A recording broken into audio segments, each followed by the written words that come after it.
seni tatlım, bırakmam. Her şeyim oldun, dinle nabzım. Hiç usanmaz, yavaş atmaz. Seni gördüğü yerde inanma. Bir rivayet uğruna bizi yakma böyle. Senden başka yok ki kimse.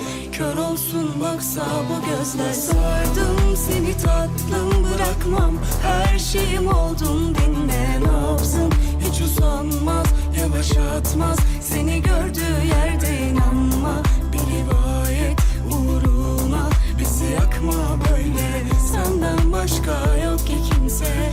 Kör olsun baksa bu gözler. Sabahın 5'i uyuyorum içip, ayağa kaldıran yok ki beni bir şey. Senin gidişin eşit sabrın direnişi, geri dönüşün olur kalbin dirilişi. Bu veda gibi dönmüyor geri, uçurumun eşiği, ikimizin beşiği. Sallanıyoruz, tut bırakma bizi. Sanıyorlardı ikimizi bir o ikisi. Zor geliyor, çok zor geliyor. Zor geliyor, zor geliyor.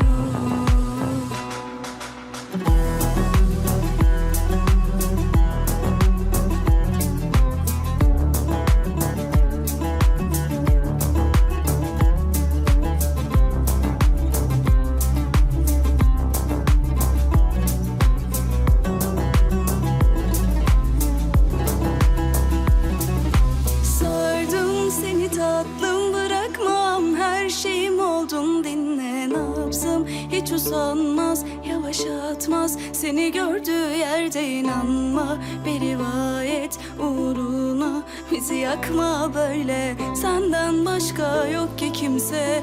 Kör olsun baksa bu gözler. Sardım seni tatlım, bırakmam. Her şeyim oldun, dinle nabzım. Hiç usanmaz, yavaş atmaz. Seni gördüğü yerde